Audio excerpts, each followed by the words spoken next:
Joining me now at the World Blockchain Forum in London is Seth Shapiro. He is a two-time Emmy-Award winner who launched TiVo and DirecTV's NFL Sunday Ticket. He's also a major Hollywood executive with strong ties to the crypto community, given his work with VideoCoin and the AlphaNetworks Fund.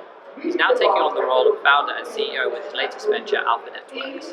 AlphaNetworks is the first ever AI and token-driven entertainment platform that combines on-demand videos, advertising, and pay-per-view into one solid network.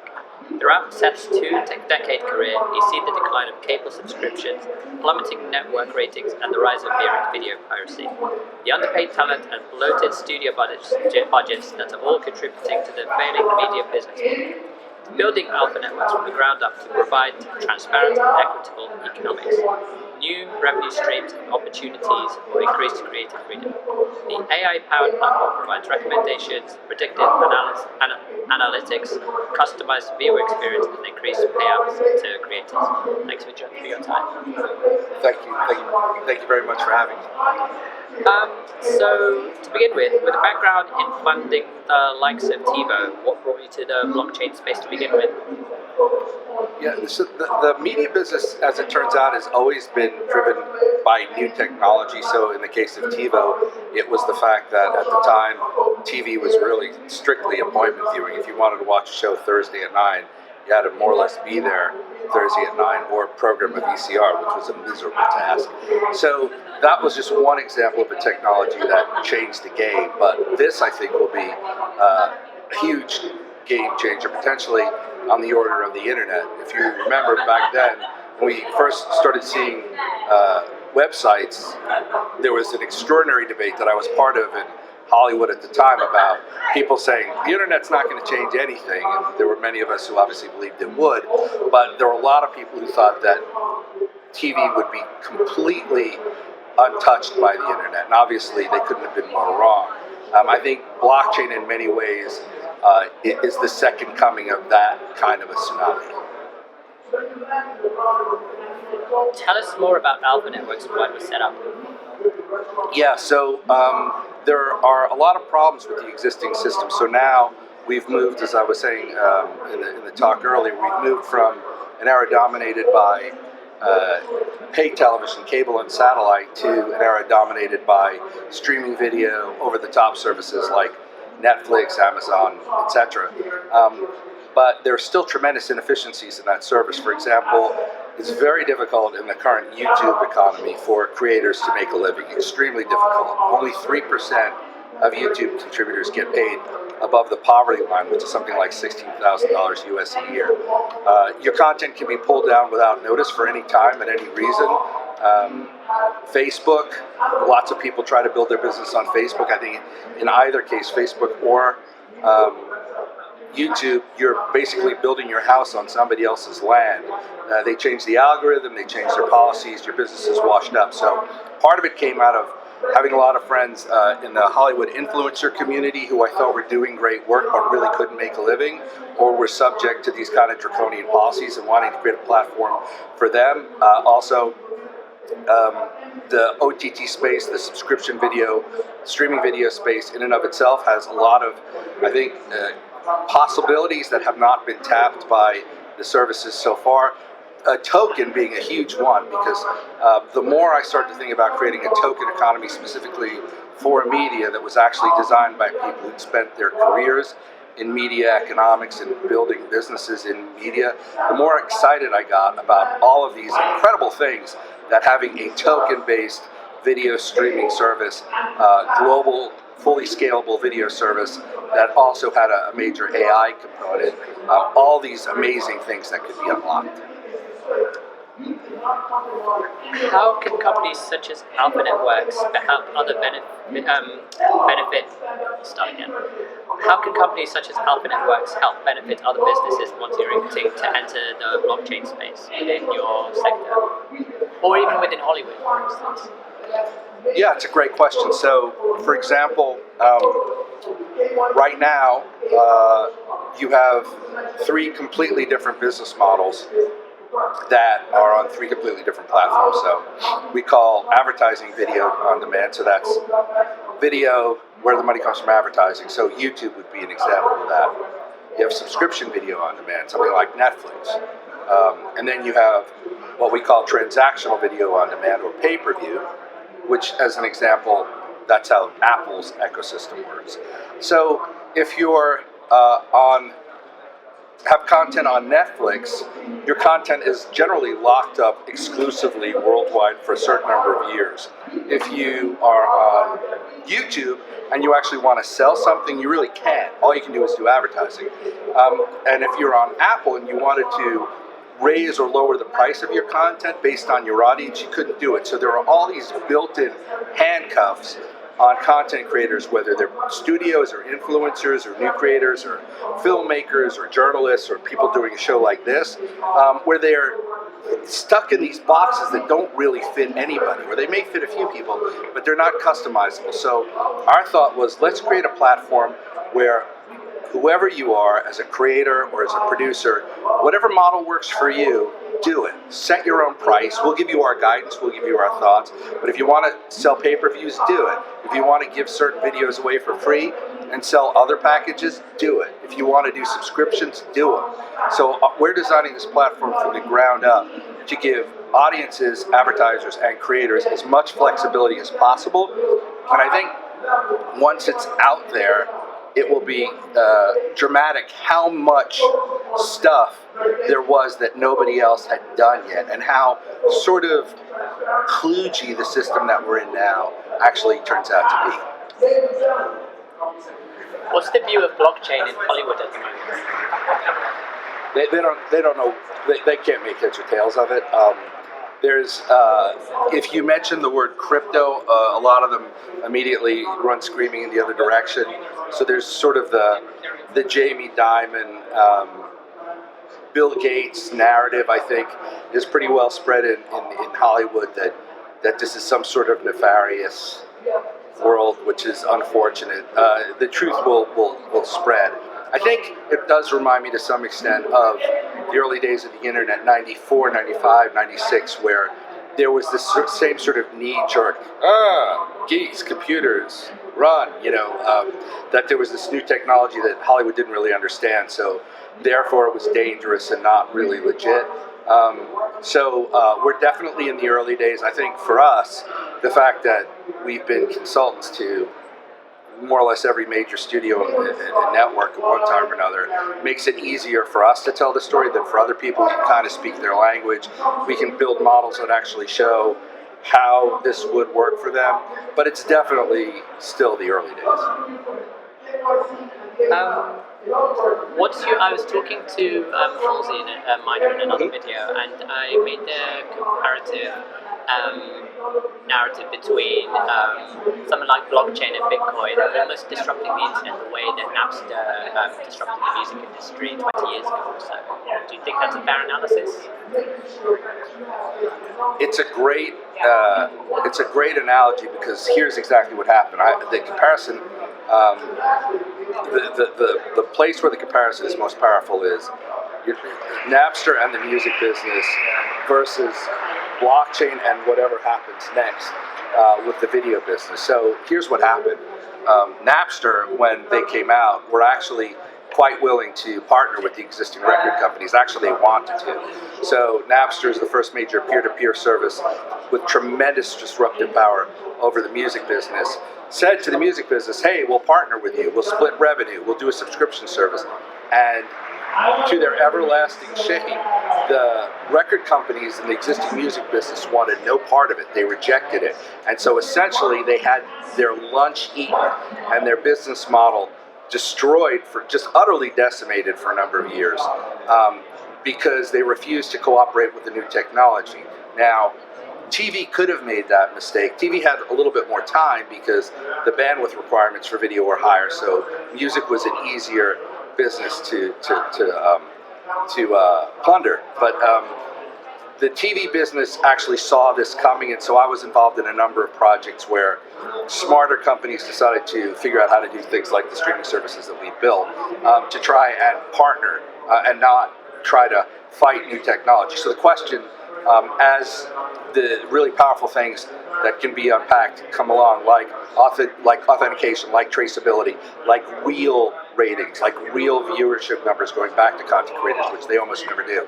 As these new technologies come along, there are going to be people who are not going to like it. The people, I can tell you this, the people who sell advertising to the ad agencies that sell television spots to big sort of consumer product brands, they are not going to like the notion of real ratings data, of actual viewership being out there, because their system is hopelessly antiquated. It's completely inaccurate.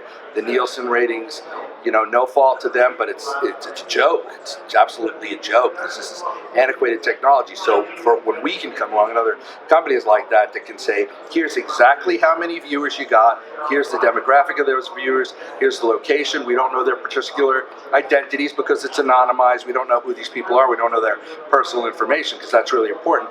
But we know more or less what their consumptive powers are, and we can tell you exactly how much stuff they consume. That's going to be a bad day for a lot of businesses, but that's always the way that it's been in the media business. Broadcast had the ability to sort of partner with cable, and when they didn't, those who didn't got their clocks cleaned. Cable could have partnered with streaming services. When they didn't, they got their clocks cleaned. And now the existing services need to decide to partner with this new technology, or they're going to lose some money.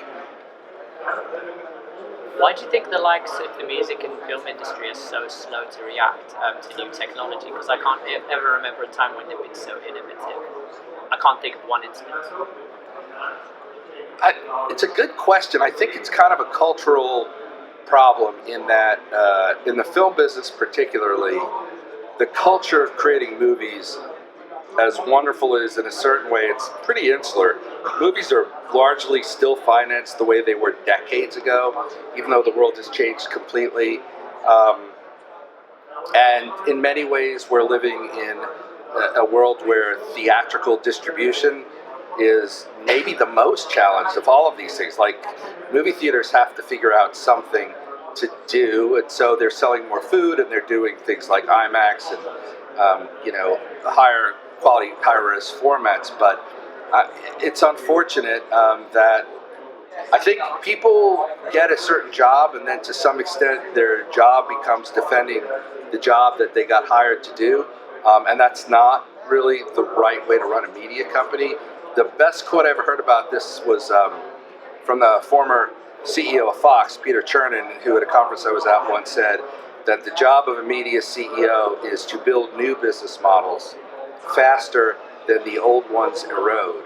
And I think it seems to me that ought to be the job. If you're running a music company, a record label, or whatever you want to call it now, or a movie production company or movie studio, that's what you want to do. You want to build these new models faster than the old ones erode. You do not want to dig in your heels and try and defend your old model at the expense of the new one, because that's going to put you in an early grave. When I look at different companies such as Spotify and Netflix, the more I look at it, the more it makes sense they should use the likes of blockchain technology in terms of their model. But why do you think AlphaNetworks is so essential for inspiring blockchain projects? And by proxy, it's almost two questions really. Do you think that they should implement this technology, whether it is a Spotify or a Netflix or someone starting out within the media industry? It's an interesting question. So sometimes when you have a legacy infrastructure, legacy hardware, you can get blamed for things that aren't your fault, just in fairness. So if you have an existing, so let's take the record companies as an example. So record companies were in many ways a pressing plant, a bank, and a truck, really, in the most of the 20th century. So they signed deals with artists, they manufactured physical pieces of plastic, and then they shipped them to stores. And so to some extent, you have to give them some leeway for the fact that when the world changed, they didn't respond super fast, because every piece of that business, or the big physical pieces of that business, physical manufacturing and shipping and consignment and all the bookkeeping around retail, all that stuff went away. And so it takes some adjustment to do that. And the place that they fell down was that they didn't do it nearly fast enough. Now, the question becomes, of these existing media infrastructures, how many of them can adapt to a blockchain-based, trustless, which is really what we're talking about, a trustless, ledger-based system of tracking and accounting, and traceability and authentication. How many of that, given their existing technology, can pivot to that quickly versus how many of them have legacy infrastructure that basically is stuck in the old world? The ones that are stuck in the old world are going to have a really hard time. Now, it seems to me that in this case, if you're talking about a company like Spotify, they're a young enough company that they ought to be able to figure this kind of stuff out. In other cases, I think if a company can't pivot to this world over time, there will be increasing dissatisfaction on the part of rights holders and creators, because as you probably, I'm sure you know, the payout rates to artists on Spotify, as successful as Spotify is borderline shameful. I think one of the guys from Portishead is an example. Dummy is massively streamed out even now, and he published the royalty statements that he got on some insane number of streams of Dummies, and it was barely enough to live on. And so you do have to think that if AlphaNetworks or other systems can come up with compensation mechanisms that are certainly more efficient and likely will be more lucrative for content creators, that over time they're not going to be happy remaining in the old systems unless the old systems can adapt. Following on with what you just said just a second with royalties, how can blockchain but also AlphaNetworks combat the problem of everyone getting their fair share of the pie in terms of royalties? Well, in our case, it's actually the way that the system's designed explicitly to do exactly what you described. So we have a system, an algorithm called proof of engagement, and the output of the system is that every interaction between every viewer or user in the system, every customer, every interaction between them and every piece of content gets written to our blockchain. So we know explicitly exactly how many people viewed each piece of content or listened to each piece of content, and we share that information. It's all written on a ledger. We don't manipulate it. We can't manipulate it. There's no way to manipulate it. It's transparent. It's immutable. And so you can certainly go there if you're an artist and see, this is exactly how much how much traffic or how much consumption I got. The payout mechanisms are based on certain thresholds, like what the price of the product was, and if it's based on a pool of revenue, then we're very transparent about what that payout mechanism is. And so certainly there may be questions about how the system works, but everything about how the system works is utterly clear. And we weight the system to be as generous to creatives as we can, because ultimately we believe that what's going to benefit us is the network effect of more and more high quality content flowing to us for more new forms of content, more new journalists, more new personalities, more new shows, being able to survive and make a profit because of platforms like us. That as more and more of that happens, that's the best case for us. More and more people will want the token, more and more people will come into the system, more and more people will spread the word about the product. And so for us, we're playing the long game, and the goal is to have not just consumers, but creators say, wow, this is a wonderful ecosystem. These people are incredibly fair to me. I'm having a great experience. They're sharing their information. I'm happy with my compensation. They respond to us in a timely manner. They're not imperious. They're not opaque. Let's do more with them. That's the best case for us. So, in terms of the technology used to put together the AlphaNetworks project in terms of blockchain, do you think that, or rather, will the technology be available to use for any non-developers or anyone else in that matter? Do you mean? So, what do you mean specifically? I mean, I should say, like, developers rather. Like, if they wanted to implement this technology, is the technology that you use available for anyone else, or is it very bespoke? I think there are certain aspects of it that'll be open source, but by and large, the goal of the network is to run as a single platform that scales as effectively as possible. So To the extent that we use open source tools or open source code, we'll continue to maintain those libraries. In terms of developers building other versions of what we're building, I think it's in the best interest of certainly the creators that we keep as much audience as possible in the tent of this thing that we're doing. So probably we definitely wouldn't encourage other people to take our code base and compete with us and to kind of peel subscribers off, because that doesn't do us any good, it doesn't do the audience any good, it doesn't do the subscribers any good. But certainly if there is a developer community that kind of comes along and can help us improve the service and make suggestions, and if we can have a lively development community around the service, that would be a dream come true. I mean, that's definitely something that we would welcome. Also, let's talk about cryptocurrency, and if you could share your 2 cents on or your thoughts on where it's going in the medium to long term. Well, so as we record this, it's the beginning of September 18. So it's September 4th, 2018. We're hopefully exiting the summer of the crypto winter.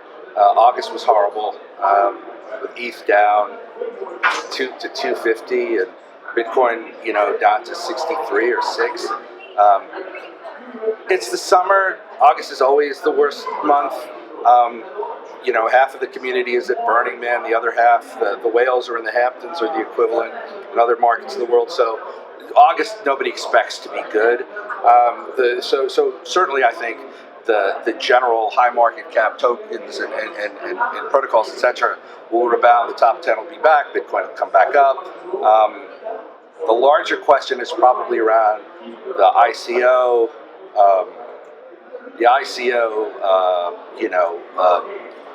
Bull run that we had in 2017 and whether that returns, and I don't really think anybody knows. There's a couple open questions. One is, how many of the projects that have been funded in the last 2 years actually generate a project? I mean, one of the things that just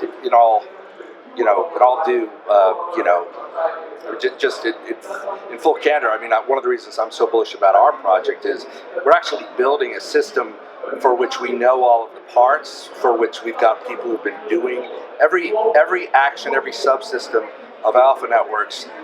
For every one of the subsystems, we've got experts who've been doing this for 10 or 20 or more years. And so we have a very known product that we're building, and we know how to deal with content creators. We know how to deal with rights holders. We know how to deal with accounting systems.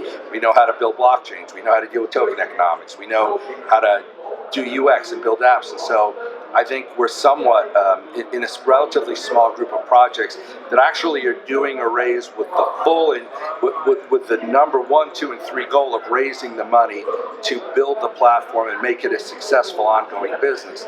The question is going to be, I think, of the ICOs that have been funded to date, how many of them actually kind of in the next 12 months, 6 to 12 months, come out with a product to justify the investment capital that they raise, and how many of them turn out to flame out, and what investor sentiment winds up being around that. We may wind up with a more tight ICO market around fewer, more professionally managed projects, and we may not, we don't know, we may not see this era of, ICO after ICO after listing after listing. Looking at the bigger picture in terms of blockchain technology, how do you see the future of it in the near future and beyond? Do you feel that we're still at the ground floor, or do you think we've kind of moved past that? I think we're still at the very early days. So in internet time, I think we're in 1996 maybe. Keeping in mind that, relative to my business, right, streaming video didn't become a real business until at the very earliest 99, maybe 2000, and maybe later.